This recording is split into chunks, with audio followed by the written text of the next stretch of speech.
Soy Rubén Rodríguez. Soy Eliseo Pacheco.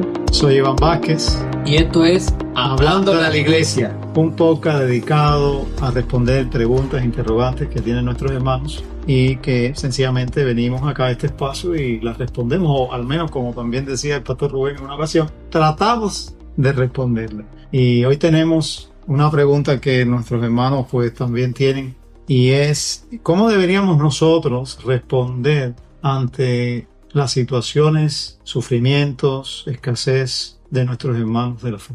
¿Cómo deberíamos nosotros responder? Yo creo que lo primero es entender que la pregunta que nosotros nos estamos haciendo hoy, que cualquiera se la podría hacer en cualquier parte del mundo, a nosotros nos toca muy de cerca. Porque vamos a hablar de cosas que se aplican a todos los creyentes en todos los contextos, pero estamos viviendo en un momento que para nadie es un secreto, de mucha escasez. Hay muchas necesidades de las cosas básicas, de comida, de vestido, de todo lo elemental para vivir en nuestro país.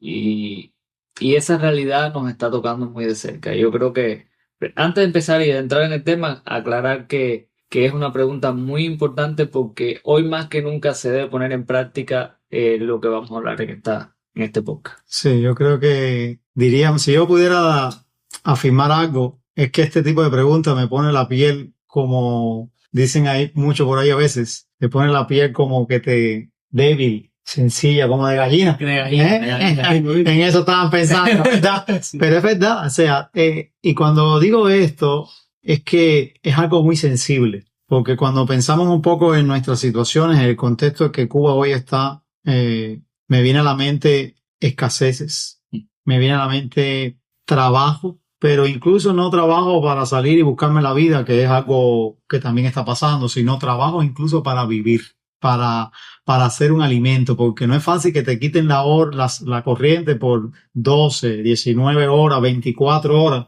y tú tengas que estar inventando para poder cocinar, para poder hacer algo, para poder tener el alimento. Si es difícil buscarlo, imagínate lo que tengas, lo poco que tengas, que se te echa a perder porque no tienes corriente, o que no tengas cómo puedas cocinarlo para tu familia. Es difícil. Así mismo es, y yo que he experimentado de primera mano todo el tema de la corriente, la falta de fluido eléctrico, se hace bastante difícil cuando tú estás viviendo una carencia y estás pensando cómo resolverla, estar pensando en la necesidad de los demás. Es algo que debemos pensar, porque muchas veces en esa tarea de solucionar el problema olvidamos la manera en la que lo estamos resolviendo y las personas que están a nuestro alrededor. Lo otro es que, como estamos en un contexto con estas características, la tendencia natural nuestra, ¿cuál es? Voy a guardar lo mío. Sí. Voy a tratar de administrar mejor todo lo que tenga, porque no sé si mañana voy a tener. Entonces, yo quisiera ayudar a los demás, yo quiero bendecir a mis hermanos, pero también estoy pensando en que tengo necesidades también, y eso. Entonces, en ese dilema nos estamos desenvolviendo, se desenvuelve los cubanos en la iglesia cubana hoy en día. Sí, yo creo que lo primero que quizás, ya tratando de ver cómo podemos responder a estas situaciones, ya sea necesidad, ya sea pues situaciones precarias como estas, yo creo que una de las maneras en la que nosotros debemos responder a nuestros hermanos es con misericordia. O sea, cuando yo digo misericordia es, no solamente me refiero al hecho de tener un sentimiento o tener una especie de lástima. La gente a veces confunde misericordia con lástima, o compasión con lástima. Ay, pobrecito, mira que no tiene nada, qué trabajo está pasando. Yo creo que una de las maneras de mostrar compasión y misericordia es poder compartir con lo que tienes, con el que padece necesidad. Y esto se puede vertir de varias maneras. Puede ser que la persona esté pasando y tenga carencias de cosas como alimentos o ropa, y yo pueda quitarme lo que tengo y poder darle. Pero también me refiero al hecho de que está desanimado también en medio de una crisis, y yo pueda ir allí y yo pueda alentarlo, yo pueda acompañarlo, que a veces el acompañamiento es lo que se precisa en ese momento. Pero a veces también yo diría que esa compasión, esa misericordia se puede ver de manera clara cuando soy capaz de ir y asumir algunas cuestiones que le tocan a la persona para que pueda descansar. Pensando, por ejemplo, de maneras prácticas.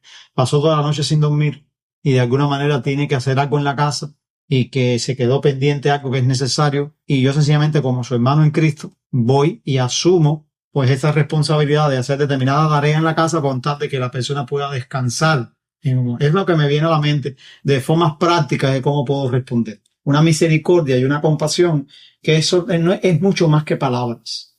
Y así es, pues también yo creo que, y tocabas un aspecto ahí que llamaba mi atención, y es la dedicación del tiempo. La dedicación del tiempo, porque muchas veces estamos pensando solamente en cómo podemos cubrir la necesidad materialmente. Y no nos damos cuenta de que en estas vivencias hay alrededor de estas personas mucho tormento, mucha desesperación, porque estoy hablando quizás no solamente de la comunidad de creyentes, sino de vecinos, de personas que están a nuestro alrededor, que no tienen la esperanza que tenemos nosotros en Cristo. Uh-huh. Y de alguna manera ellos pueden ver en nosotros esa imagen de Cristo cuando dedicamos tiempo. No solamente de nuestros bienes, aunque muchas veces son necesarios, no es la mayor necesidad del hombre. Y dedicar tiempo para que estas personas se den cuenta de que estamos interesados en ellos. Que muchas veces lo hacemos de una forma mecánica. Sí. Muchas veces suplimos la necesidad material o aparentemente dedicamos un poco de tiempo, pero el fin es acercarnos a esas personas y de una manera mecánica hablarles del plan de salvación, hablarles de la necesidad que tienen de Cristo. Pero esas personas muchas veces quizás pudiera pasar que no perciban que estamos interesados en ellos. Sí. Y yo creo que eso es algo gratificante, porque en un momento donde todo el mundo está pensando en sí mismo, en cómo resolver su situación, que alguien muestre que está interesado en la persona. Y yo creo que dedicarle tiempo a las personas hace ver eso. Creo que tenemos que despertar de alguna manera a esa conciencia, de saber que siempre hay algo que nosotros podemos hacer por nuestro hermano. Anoche mismo casualmente estaba leyendo este pasaje, le estaba leyendo en el devocional a mi hijo este pasaje que está en Hechos 4:32. Dice, todos los creyentes eran un mismo sentir y pensar. Nadie consideraba suya ninguna de sus posesiones, sino que las compartían. Y continúa diciendo que los apóstoles a su vez con gran poder seguían dando testimonio de la resurrección del Señor Jesús. La gracia de Dios se derramaba abundantemente sobre todos ellos, pues no había ningún necesitado en la comunidad. Quienes poseían casas o terrenos los vendían y llevaban el dinero de las ventas y lo entregaban a los apóstoles para que se distribuyera a cada uno según su necesidad. Y eso no quiere decir que nosotros hoy vamos a hacer lo mismo, no vamos a vender lo que no tenemos, pero sí nos habla mucho y a mí me impacta el cómo todos pensaban en los demás. Y yo creo que tenemos que pensar en modos prácticos, cómo yo puedo hacer algo por el hermano que tengo al lado. Yo sé que todos estamos pasando necesidad, pero a lo mejor tú te comes quizás, vamos a ser bien prácticos, tú te puedes comer 2 panes al día, pero hay un hermano que no se puede comer ninguno. Y yo creo que es justo y es bíblico y es algo que glorifica a Dios que yo me restrinja de comerme un pan para que mi hermano que no tiene se pueda comer uno. Claro. Eso voy a poner un ejemplo bien sencillo y práctico. De hecho, concuerda con la escritura, porque también en la palabra nos enseña que si yo veo a mi hermano padecer necesidad y cierro mi corazón contra él, ¿cómo mora el amor de Dios en mí? O sea, reta al cristiano a valorar realmente si verdaderamente hay una expresión de amor. Y es interesante porque este pasaje que nosotros sabemos, el mover de Dios en el libro de los Hechos por medio de su Espíritu, nos habla de una comunidad que ha nacido de nuevo. Ellos no están haciendo esto porque sencillamente ahora son los mejores, porque ahora ellos son la humanidad, vamos a de alguna manera que son mejores que entre los pecadores. Sencillamente sabemos que es debido al nuevo nacimiento, debido al impacto que ha tenido el Evangelio en sus vidas. Y lo que estamos viendo es la expresión de sus vidas de haber sido salvados. Entonces nosotros tenemos que tener en consideración estas cosas porque es más fácil atesorar para el día malo o para el día difícil que repartir en el momento preciso. Es más fácil aguardar para cuando se ponga más mala la cosa que compartir cuando ya está mala la cosa con el que está peor que tú. Sí. Así es. Entonces, yo creo que eso es válido porque nos ayuda a nosotros a poner de manera ya clara en el primer momento las necesidades de los demás por encima de las nuestras. Y como también Pablo exhortó a los cristianos en Filipo, o sea, no mirando cada uno por lo suyo propio. Fíjate, Y a mí me llama la atención eso, porque a veces hay y no es el tema de hoy, pero a veces hay una disparidad en cuanto a mirar por lo de uno propio, sin pensar en los demás, pero también está la otra vertiente que es pienso en los demás y no me preocupo por mí. Sí. Entonces, y aunque este no es el punto de buscar este equilibrio, sino que estamos enfocados en decir cómo podemos responder a las necesidades de nuestros hermanos, yo creo que el pensamiento comienza con que no mirando por lo de uno solamente. O sea, tener esa perspectiva, ya tengo lo mío, pero también puedo compartir con el que tiene necesidad. Y no hay que esperar ser millonario para dar. Con lo que tienes, puedes compartir, como el mismo caso del libro de los Hechos. O sea, vendían sus propiedades. Había una expresión de compartir con el que tiene necesidad. Y yo creo que eso es algo que tenemos que nosotros tener siempre en perspectiva y de manera clara. Y como tú dijiste, una forma práctica es eso. Si yo tengo 2 cosas en mi casa, ¿por qué no compartir una? Sí. ¿Por qué no buscar el que tiene mayor necesidad? Yo creo que en Hechos, aunque el libro no lo dice claramente, yo creo que ellos se enfocaban en el que tuviera mayor necesidad para poder darle. Y nosotros en nuestra iglesia tenemos hermanos que tienen mayor necesidad. Esos que tienen mayor necesidad, es nuestro deber responder a sus necesidades.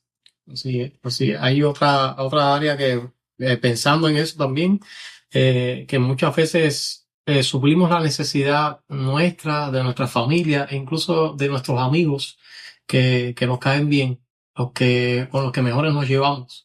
Pero creo que modelar ese amor que Cristo ha derramado en nosotros va más allá, va simplemente en mirar la necesidad. No solamente, no a la persona, sino a aquel que tiene mayor necesidad. Porque yo recuerdo que siempre trato de que cuando estamos a la hora de comer con la familia, yo trato de siempre utilizar esta frase y le pido al Señor, que no se cierre nuestro corazón ante la necesidad. Sí. Porque muchas veces hablamos de cómo se deben hacer las cosas, pero a la hora de la práctica, muchas veces nuestro corazón se cierra y solamente suple a las personas que están más cerca de nosotros o que nos caen bien, como decía, pero realmente estamos llamados a suplir la necesidad que está a nuestro alrededor. Yo recuerdo siempre una familia que yo visitaba cuando era niño. No era niño, no, era más o menos un adolescente. Ellos no eran cristianos, pero una de las cosas que a mí me impactaba de ellos es que a la hora que llegara a su casa, ellos eran muy pobres.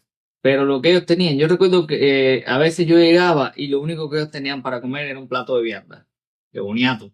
Y ellos, con una alegría tremenda, esos boniatos los partían para compartir a la persona que había llegado. Y yo lo sé de primera mano porque yo era una de esas personas, yo era muy amigo de del joven de la casa y los visitaba mucho. Y eso a mí me impactaba, porque no esperaban a tener para compartir o compartir lo que tenían. Y yo creo que eso es lo que a veces nos falta, que creemos que para compartir hay que tener. Y yo recuerdo, yo siempre he visto mucho esto, yo quisiera tener mucho para poder darle a los demás, pero Dios no te va a dar mucho para que tú des, si lo que Dios ya te ha dado, tú no eres capaz de compartir de lo que Dios te ha dado. Entonces yo creo que tenemos que empezar por ahí. Ya lo que nosotros tenemos, sea lo que sea, es suficiente para compartir porque todo lo que tenemos le pertenece a Dios, somos hijos de Dios y hay hermanos pasando necesidad. Y siempre y cuando yo tenga mucho o poco, lo que importa es mi disposición a yo compartir. ¿Qué puedo compartir? Si yo tengo eso en mi corazón, yo creo que vamos a hacer mucho por los hermanos. Siempre habrá alguien que va a poder compartir un poco más, otro un poco menos. Pero lo que me impacta a mí del libro de los Hechos es que dice que no había necesitado entre ellos. ¿Por qué? Porque toda la comunidad estaba pendiente. ¿Quiénes entre nosotros están pasando más necesidad? Lo que tú decías ahorita, Iván. Y cada uno contaba con lo que tenía. Todos no vendían casas porque todos no tenían propiedades de casas para hacerlo. Todos no tenían esa posibilidad de poner esa suma de dinero para usar. Pero yo estoy seguro que cada uno daba de lo poco que tenía algo para compartir con los demás. Sí, y yo creo que a la par con esto, que no debe estar bañado completamente mientras hacemos estas cosas, debe estar una de las maneras por excelencia también de ayudar, y es la oración por nuestros hermanos en necesidad. Yo creo que eso lo encontramos en los libros, en toda la Escritura, y específicamente en el Nuevo Testamento, los apóstoles orando por las iglesias, orando por los hermanos en necesidad. Y créame que cuando nosotros miramos estas cosas, vemos algo muy claro: la dependencia de Dios y la confianza en la suficiencia de Dios, en Dios. Si alguien puede verdaderamente, diríamos que suplir nuestras necesidades o suplir las necesidades de nuestros hermanos, ese es Dios. Nadie más puede hacer eso. Solamente Dios puede suplir las necesidades y puede proveer para ellos. Entonces, cuando nosotros tenemos eso en perspectiva, ¿qué mejor que orar a Dios? Porque, como decía alguien, las necesidades que puedan venir a nuestra vida pueden ser las maneras en las que Dios usa para trabajar en los estratos más profundos de nuestra vida. Y si nosotros le quitamos eso a la otra persona, ¿cómo los vamos a privar de lo que verdaderamente Dios quiere? Yo creo que eso debe estar, ayudarles, pero siempre recordar que el que mayor puede suplirles las necesidades de ella, ya sea que te use a ti o use a cualquier otro, es Dios, por lo cual debemos orar todo el tiempo por nuestros hermanos en necesidad. Amén. Amén.